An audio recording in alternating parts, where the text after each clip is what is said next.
Nobody's shutting me off. I've recently discovered something that is making me take a step back, right? So this is the thing. First of all, I want to say thank God for my facial hair and for just giving me like I'm about to be 40. You feel me? And I got all my house. I don't do no chemicals. I ain't gonna never do. When it go, it go. You dig? And I ain't gonna be one of them people trying to hold on if it do start to ever go. But I doubt it, cause they say you get your hairline from your mama, so I should be straight. But this the thing though, regarding American politics and our politicians being controlled by a foreign nation. First of all, let me just say, it's disgusting. It's shameful and it's embarrassing. No kind of integrity. I just want to, before it's so much, I don't want to make this a long thing, so let me just try to put a little. Eddie Murphy, I always talk about this Eddie Murphy movie called The Distinguished Gentleman. I implore every politician, rookie, amateur trying to get into politics, any community activists, community leaders, look at Eddie Murphy. This is one of those serious movies Eddie Murphy made. Eddie Murphy made comedian movies, funny movies. But he made a movie, I guess it was meant to be comedic, but it had more realistic value than comedic value. And it's called The Distinguished Gentleman. It shows you that when you enter politics, no matter what the issue is, there are people on both sides of the issue throwing you money to pick a side. And you're going to have to pick a side because your constituents already done picked a side. The people that put you in place to be a politician already. So you're going to have to pick a side. But the problem is, the game of politics, how we expect it to be, is you're supposed to pick our side. If I put you in office to be my voice, I need you to pick my side every time. I don't need you to beg for my vote, knock on the door, beg for a vote, tell a person to get out the house, take off work, go vote for you, just so you can damn do somebody else bidding, somebody else who is not even in this country. Now, this is when the rabbit hole gets deep, and this is when I say, you know what, I'm out. It's sort of like, let's just say we was in a scary movie or something, you know, and white people be hearing noises outside. You know what the white people gonna do? What they gonna do? They gonna go investigate. They gonna, who's behind there? Who's back there? Shit. Hell no. Nigga gonna be like, nope, nope, nope. I've heard enough. I've seen enough. I've been going down this rabbit hole of APAC lobbyists, and I was pissed because I feel like they done suppressed a lot of my life. Now that I realize, first of all, I want to go back in time real quick. The year is whatever, and Twitter is just getting big, right? This way before Elon Musk bought it and changed the name. So Twitter is big. Ted Cruz was popping off at the mouth. Oh, I unleashed in the most civil, humane, elegant way of breaking down how he's a clown. And Twitter banned me. That's like, I never tried to, matter of fact, I had the same phone number, so I just tried to make another account since Twitter banned me. And they wouldn't let my no account I made even get on Twitter. So I was like, the hell with Twitter. I never got on Twitter. And then years later, it turned to X. This is the point. So I got banned. I thought Ted Cruz is the one who got me banned because that's the last person I made a statement about, until I realized who's behind Ted Cruz. Somebody way bigger, an organization way bigger. So I've been going down this rabbit hole like, who is APAC? Because we keep hearing APAC is the problem, and it is the problem. They are foreign lobbyists for a foreign country, but we don't know the history behind this.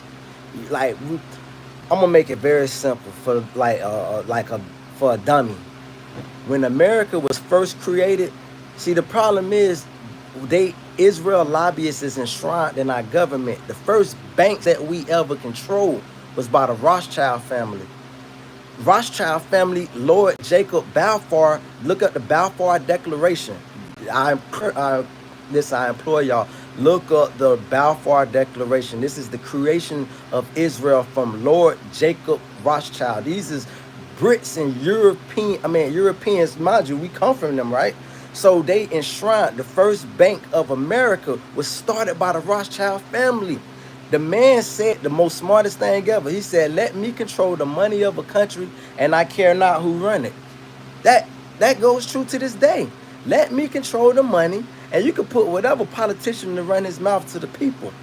And so I said, wait a minute. I went down this rabbit hole, and I'm thinking that this APAC thing started in the last 30 years. I'm hearing about how they got JFK killed for asking for FARA for them to be registered as a foreign nation.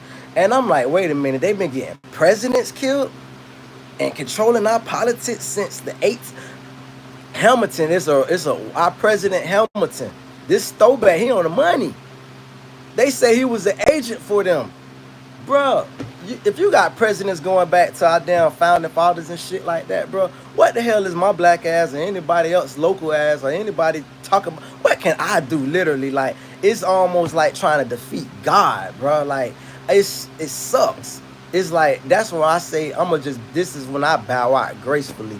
I am a proud American. I'm gonna keep my pro-American shit up. I'm gonna keep my sentiment the same, that we need foreign interests out of our politics. We need to call out these politicians. See, I'm tired of everybody calling out the people that's giving the money instead of the politicians that's taking the money. If you taking money, we need to know that from the get. No, they not gonna never tell us, but we need an organization that exposes these people and say, hey, he took money. If you see, the problem is these candidates won't call out each other because they both took money. If you didn't take no money, you need to make your whole campaign off of, I ain't take no money. That's how you win. It starts off by, you can't even get into the party if you accept the money. You feel me? Appreciate that through Lonnie Jafta. If you really like me, go ahead and give me a like, boo. So it's like, if you didn't take no money, prove it. Prove it. And so my whole thing is, that's how we eliminate it. That's how we eradicate it, by weaving out the people that's taking the money. Calling out APAC, they don't give a damn that you call them out. All they're going to do is buy the next politician and put the next call out the politician. But the reality of it is, bro, because I'm starting to rumble a little bit, this thing is deeper than what you think. American politics, it's almost, I'm gonna just go ahead and put a theory out there. What if America was created for Israel? It'll fuck your head up. Dave Chappelle got an episode when a white guy found out that the Ku Klux Klan leader was black. It's called Mr. Brigsby, and his head exploded because it's like, what if America was? We get mad thinking of the idea that we could be a proxy, meaning that we just a shell company for another country. Like, for instance, I'm always looking at history. New Jersey was created off of New York, basically, like the suburbs, because people didn't want the busy city life, so they wanted to be able to commute to a bigger place, less congested. And then the creation of New Jersey. What if people say, yo, we need a place where we can launder our money, we could do this, we could do that? They already had it established through the damn British kings. Hey, we can't overthrow the British Parliament, but what we can do, first of all, our founding fathers in modern day would have been called terrorists because they plotted to overthrow the British government. Anybody plotting to overthrow the American government would be in prison and get the murder charge. You feel? I mean, definitely you did.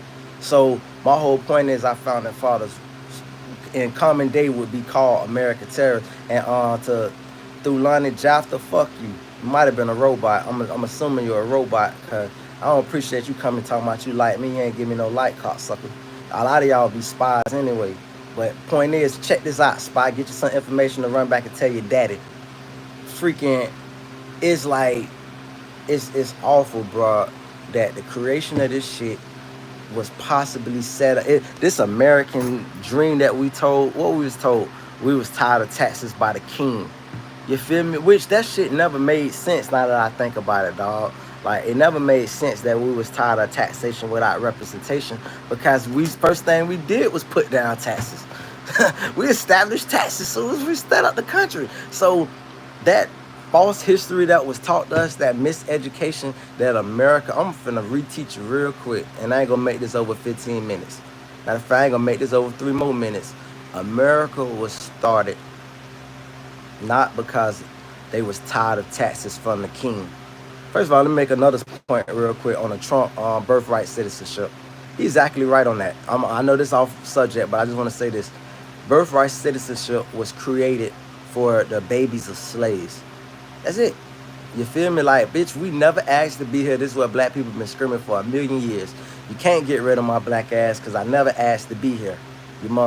I never asked to be to this bitch. And you can't trace where the fucking nigga from at this point. So, bitch, a nigga is all the way from fucking America, bitch. 12, 14 generation in. Whenever my uncle, auntie them was last slave and all that shit, and daddy them and all that, and mama them. So, that's birthright citizenship. Him, I ain't mad at that. I think there's key pivotal points to that still remains to why I voted for Trump. So I'm definitely not tripping on that. Now back to this damn Israeli shit. Fucking, we have to stop doing a couple things. We gotta start calling them Jews. Only thing Jews is short for is Judah, tribe of Judah. When people think Israel, I don't even like calling the country Israel because Israel means tribe of Israel. Abraham and Sarah kids. I don't need no Bible, all this shit. And one thing about me, anytime you look at my lives, I'm always going right here, just like the book of Eli. They was looking for this Bible, it's all right here. All the info, I don't need no prompt, no script. I don't need no team to tell me, no notes. I got it all right here. This is all I spent my whole life doing, studying. And so let me tell you something, bro. Tribe of Israel, that's what Israel means. It's not an actual physical place. Israel is in the heart. Like the church ain't a physical place. The church is in the heart. The church is anywhere a group of people congregate and celebrate their Father, their Lord, their God. That's church. Israel is not a physical, concrete place. It is an abstract thought. So to think that you can actually be defending something biblical off of a nation, you're out of your fucking mind. That's propaganda. And so having said that, bro, I believe how I feel. I'm pissed that these people don't suppress my life because I think about around the time I was on Twitter, the black celebrities who had reached out to me. I'm talking about real celebrities. I ain't gonna call their name out, embarrass them. David Banner. Fucking, but point is, these niggas is all fake. That's why when I even hear him talk about, I don't trust a man that cheat on his wife. Fuck nigga, I don't trust a nigga that'll suppress a nigga talent. Because they know that they not better than a nigga or he got outspoken beliefs and shit. You feel me? But that's neither here or there. Point is, down, I could call out more names, but I'll just leave it at that. Because that's we had an actual Twitter conversation. Point is, that's the Twitter days. I'm not calling out these people no more because there's nothing we could do. There's nothing, and I'm not gonna see. It's nothing we could do, bro. These people possibly started and created America. They've been around since I don't know what Hamilton was, the fourth president, but if we done had lobbyists who owned our presidents all the way back since the fourth or fifth presidents, you just don't get rid of that overnight. That shit is enshrined in all the laws that's been written since 1917. That's over 100 years of them controlling our politics. You can't just get rid of that in a week. You feel me? So I just thought I really wanted to say you did. I think I get a little discouraged when I see people tune in and tune out because I just be like, I know people like foolishness and ignorant shit. And the funny thing about these lives, as soon as you end it, you start seeing lights because motherfucker go back and look at it. It's just in real time. I guess people are idiots and they want some shit for entertainment value rather than for educational value. And it is what it is because I don't expect the average person to have my brain. They have my success. So we'll leave it at that. And love, man, love. Yeah, but I'm just telling you though, I want, for the people who is gonna fight the good fights, the Tucker Carlsons, the Marjorie Taylor Greens, the Candace Owens, I need y'all to call out the politicians who is accepting the money and call out the Rothschild family who controls the lobbyist group. Ain't nobody mentioned no Rothschilds yet. And this is my first and last time mentioning them. You feel me? And for me to educate you on who they is and they control in the banking industry. All I can say is, I'm going to leave it, I promise you I'm going to finalize it like this. Make your family a model of the Rothschild. What I mean by that is, when we think of family, we think of a strong family bond, and your family might have started in a state. Let's just say your family from from Mississippi or Texas. Your whole family most likely will be from Texas. Part of the reason I bought real estate in Georgia was because I wanted to expand my family roots to where you going this way, okay, bitch, I got a crib, but you faggots want to tune in now. Tune out, bitch. Don't worry about where I got a real estate at. I'd rather be talking to myself again. I got property all over the country, faggot bitches, for you bitches wanting to know. But don't worry about that. Bottom line is, I wanted to expand. And so the Rothschild said, we not just gonna stay in America. We going back to Europe. We're going to this. They put their family on every damn continent to be the boss. That's how you really boss up your life with your family. You can want, and I want to tell you, rich dudes, something. Strengthen your family. Don't just be sitting on all your money in your mansion, feeling yourself. Bitch, that you ain't gonna have nothing after you die. Your kids gonna blow that shit second, third generation. So you really want to strengthen your family, give to your nephews and your nieces, because them niggas might be better than your kids. That's how you create a strong family. So even though I'm talking about in a corrupt family, something could be learned from that family, which is explore, travel, get out. Like right now, I know the next state that I want to live at in a couple years. You feel me? It's gonna be cold as fuck, but I want to expand. You did, and so that's how you do. Like you do this shit like I don't even know how else to word it, bro. Expand your family. That's how you expand your success. Encourage your family to move to different states. Don't let everybody stay nestled together. You feel me? That's what make that family so strong, because we'll be like, oh, it's the Rothschild family. They're in Europe, but we don't even know the famous Perfect example, look at the Vanderbilt family. Anderson Cooper, you would never think Anderson Cooper was part of the Vanderbilt family because his last name Cooper. But he's from one of the most prosperous families in the country's history. And he got a prominent job. So, you know what I'm saying? Like, just expand your family. And I was lying about saying I got property all over. I got pissed and got caught up in my feelings. So because I know bitches be wanting to check for the lingo. They want to check for certain things. What is nigga at? Everybody want to know what is nigga at. And my favorite answer is, I'm in your mama bedroom. All you gotta do, go knock on her door. I answer that part. I'm out.